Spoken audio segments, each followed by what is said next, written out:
Hello guys, this is Braden from Braden Productions, and today we are back again with another video.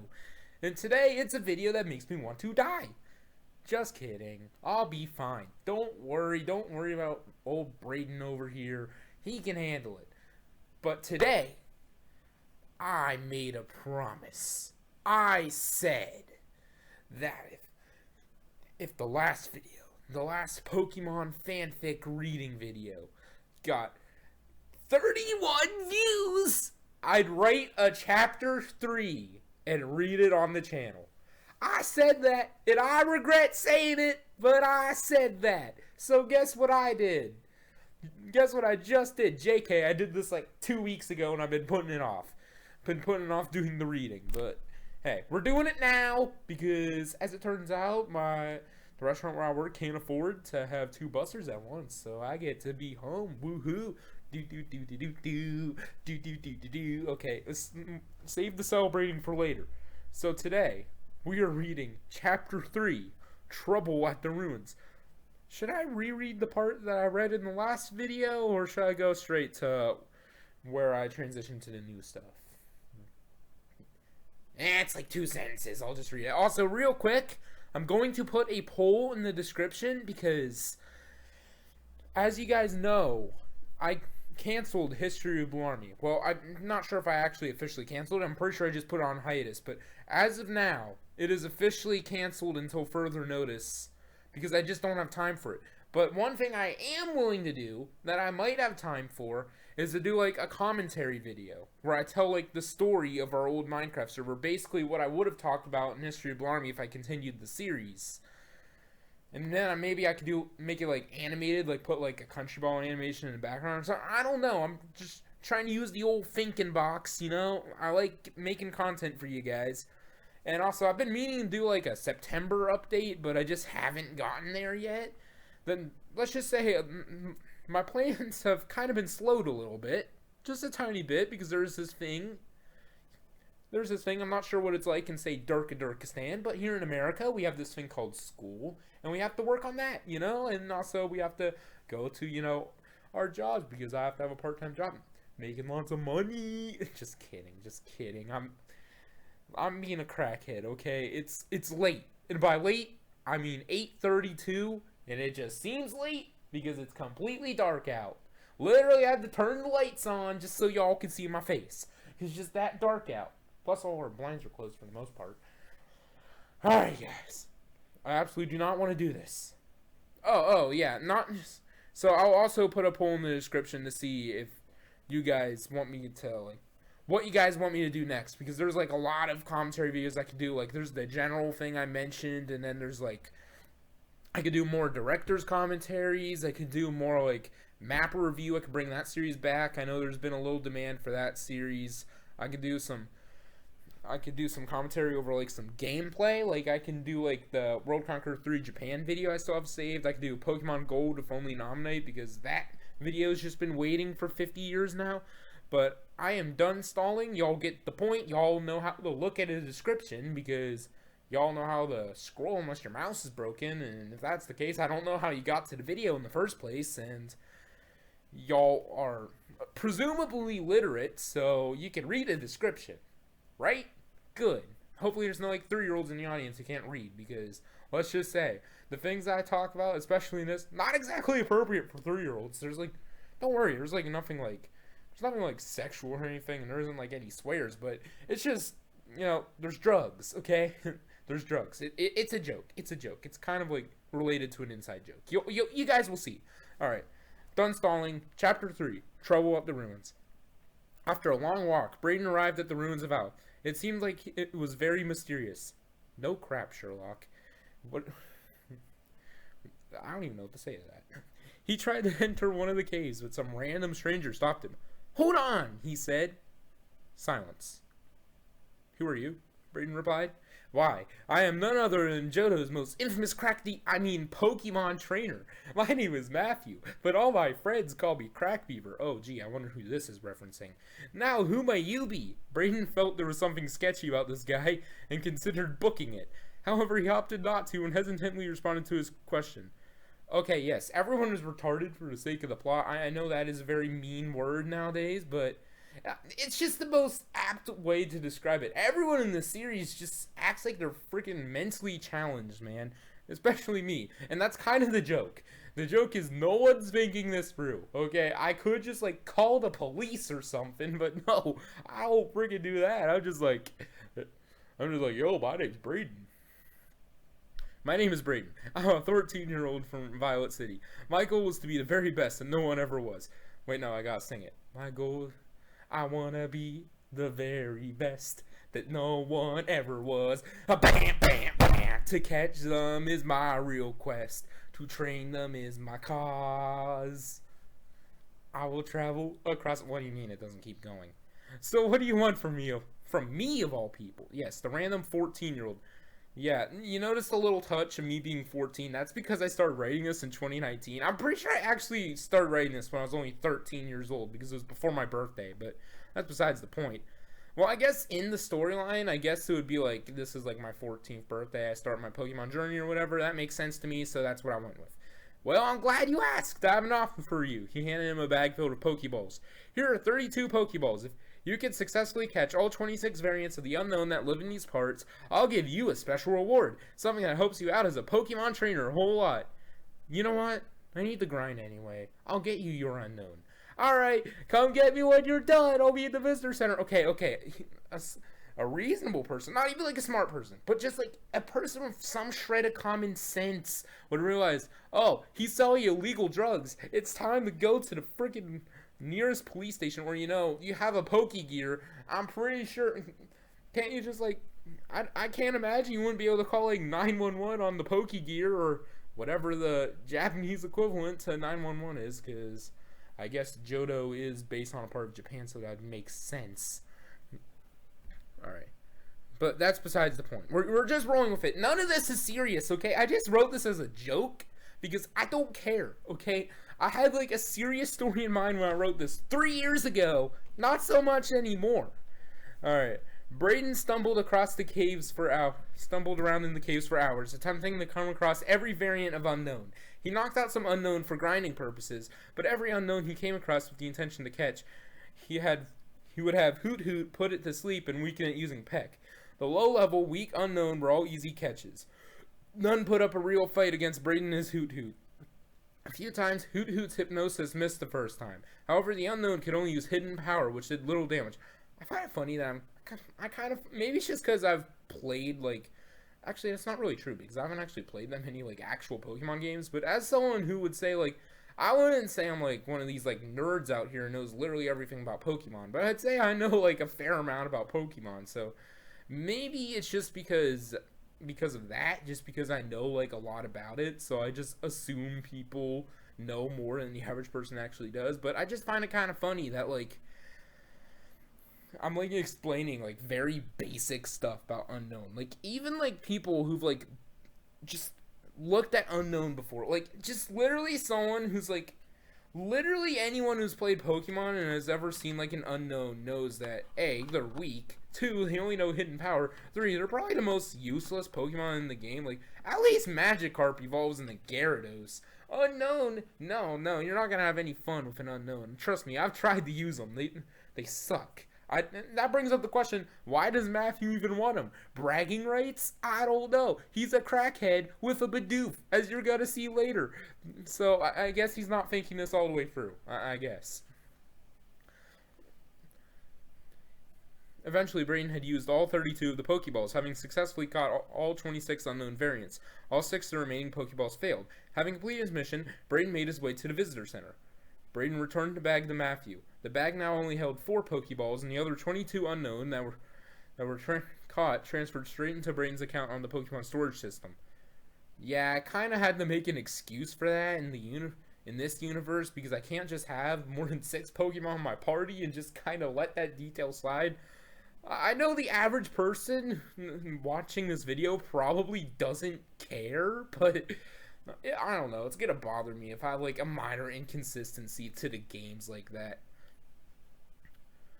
Here's four of your unknown, sir, and I'll send you the rest I'll send you the rest once I get back to the Poke Center. Is your account name just your actual name? Yes, my username is just Matthew. Also, thank you for doing that for me. I am now obligated to give you this.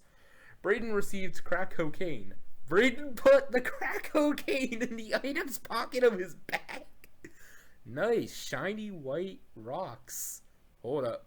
Is this crack? This is like very illegal. My sister actually read this and she thought that part was kind of funny because it's like it doesn't make any sense. It's stupid. It's so stupid. It's funny. Like, why on earth?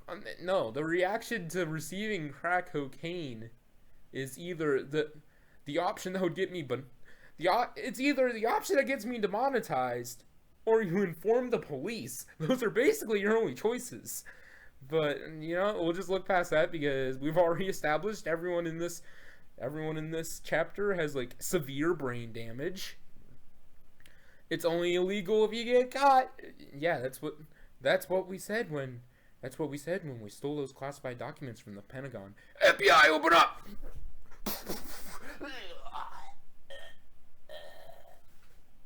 Alright guys, joke's on you because Fred let me borrow one of his lives. You know, he has 9 of them. Actually, no, I think he's lost a couple of them, but he let me borrow one, so yeah, we're all good. The feds couldn't get me. Haha, not today, feds.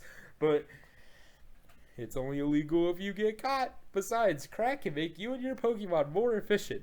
That doesn't sound right. Since I have severe brain damage, apparently, for the sake of the plot, yeah, that's what I be saying. I won't call the cops just yet. I have another idea. Battle me. If you win, you keep your crack, and I won't tell anyone this ever happened. If you lose, only then will I call the cops. Matthew sighed. Fine, let's do this.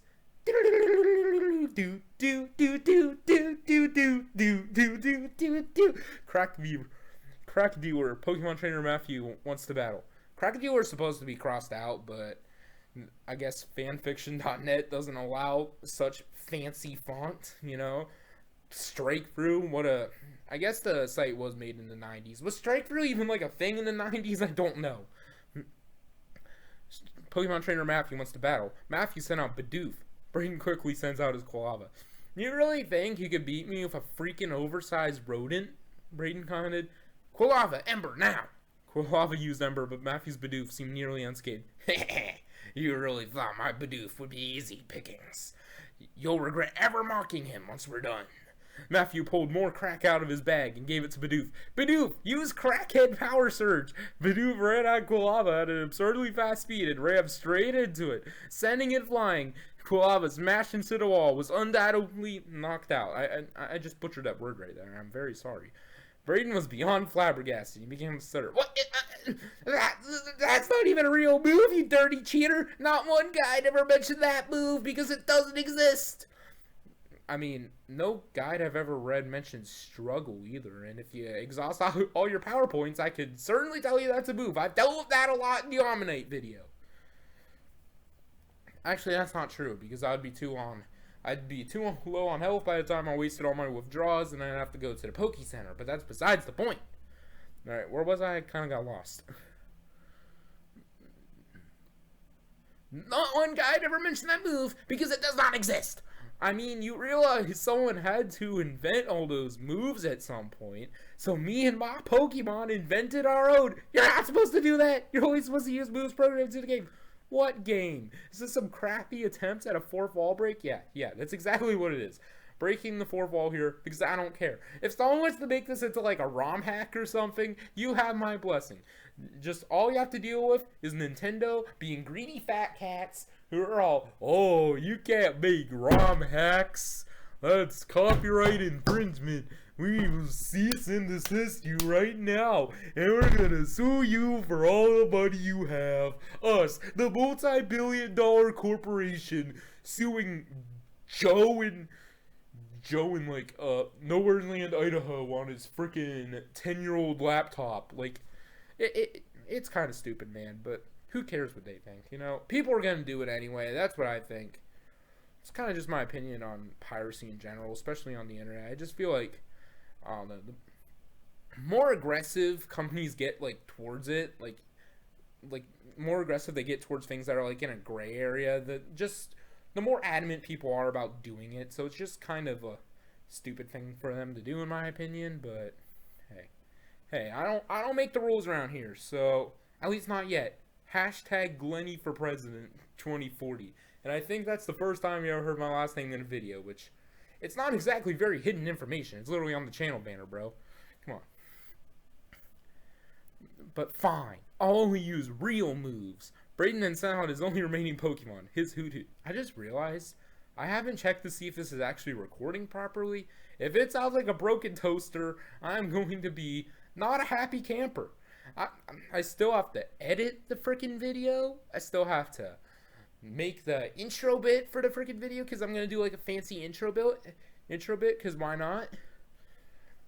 I still have to upload the video, and I want to be able to have some ice cream after I make the video, and if it gets too late, can't really do that because then I won't be sleeping, you know? I kind of like sleep, especially when I have to wake up at 8 o'clock because we're going to visit Kooky Pants in college, you know? Yes, I call my sister Kook. Well, is something wrong with that? Oh well, who cares? Oh, there's a typo right there. Must. What the heck does must mean, at least in this context? Like, I know it's a word, but it doesn't make sense in that context. It was definitely a typo. Much to Braden's dismay, I meant munch. Munch, oh, great, I misspoke. Much to Braden's dismay. My throat's starting to get like a little clogged because I've been talking this entire time. I really need like water or something. Much to Braden's dismay, the crack also gave Bidoof superhuman, or super Pokemon, I guess, strength. Bidoof slammed in the Hoot Hoot, causing it to drop to critically low health. Braden had no avenue left to win. He certainly regretted forgetting to use his Mud Slap TM before the battle. Remember, kids, always use your TMs wisely. Don't just forget about them because you think, oh, I don't need it right now. I'll do that later. Definitely should have used it. I mean, Mud Slap's just a good move for like a Hoot Hoot and like later a Noctowl, but like lesser extent Noctowl because you could actually get like good moves for a Noctowl. Such a move would lower Bidoof's accuracy, potentially enough that it would miss enough times for Braden to get a few shots in. Yes, thank you for explaining how the move works. I never would have known that. It's not like I've used it before or something like that. No, that would be crazy. It's not like I've beaten the game. Like, okay, technically I didn't beat the game because I did kind of hack in some max potions, but that's besides the point. We don't talk about that part, okay? Okay. Yeah, feds. I definitely didn't cheat a Pokemon Crystal, okay? Okay. I know cheating is like very illegal. Like, we don't do that. But hey, it's my personal policy on cheating is I don't care if it's a single player game. Like, just don't be acting like you did it legitimately. Like, I mean, there's been plenty of times where I've basically taken over the entire freaking world in Hearts of Iron 4 using cheats because you could just make your equipment OP by giving yourself like 1945 equipment at like in like 1936, and then giving you like 1,000,000 of the latest equipment, and then like you could just make yourself goated basically, and then you could have like a realistic nukes mod on and like just nuke the crap out of people, you know, just crazy stuff you could do. But this is a total tangent. Hearts of Iron 4 cheats has nothing to do with this. So Braden got a few lesson learned. Lesson learned, Braden supposed. I got a little disoriented there because I distracted myself talking about Hearts of Iron 4 console commands. But all he could do right now is either forfeit or let Hoot Hoot be knocked out. Braden had lost all hope, but before Matthew could order his Bidoof to give the finishing blow, there was another typo. You can tell I definitely, this is like 1,000 words. This is literally longer, or at least almost roughly the same length, I think, as like chapters 1 and 2 combined. So yeah, needless to say, I kind of just wing this, as I said, because I don't care. Like, I'm not freaking 13 years old anymore. I don't care about my Pokemon fanfic, okay? I'll literally just make some stupid crap, and I'll call it a Pokemon fanfic, because I'm funny like that. He heard a voice from behind him. Wigglytuff! Hyper Beam! Crack Beaver was knocked out. And that was the moment that Matthew knew. He up. Do you like my new censoring? Yeah, you love it. The angry cat noise, yeah. Now, from now on, when I can't use a pseudo swear because it just sounds off, I'll just do the angry cat noise. Then that sounds great, right? Great. Okay, I just had to do it one more time. And now I'm thinking about how I annoy my sister by sending her this one video I found where it's like, cranky kitty hates neighborhood stray. And basically it's this cat. So there's like this stray cat near where this person lives, and like she goes out to pet it. And then she goes inside to her cat, who does not like the stray, and he's all like, and then my mom and my sister hate that video because it annoys the crap out of them. But it's funny. It's funny that it annoys them. You know, we're family. This is what we do. Okay, it's not personal. To be continued. Maybe. Lol. In other words, nope, it's not happening. I'm not doing chapter 4, duh. I'll only do chapter 4. Okay, y'all got 31 views. What's 31 times 2? 62. Y'all have to get the video to 62 views for me to do a chapter 4. And for a video like this, that's basically impossible. Like, you know, the Kaiserreich video gets like 150 views in 2 days. The previous video, it stuck at like 45, okay? I just set the goal too low because I was a little too confident there. But you know what? That's it. Video over. I'm done with this. Alright. Please like and subscribe. Check out the polls in the description. Comment your thoughts. If you hate the video, don't be a meanie pants because I said so. And Braden,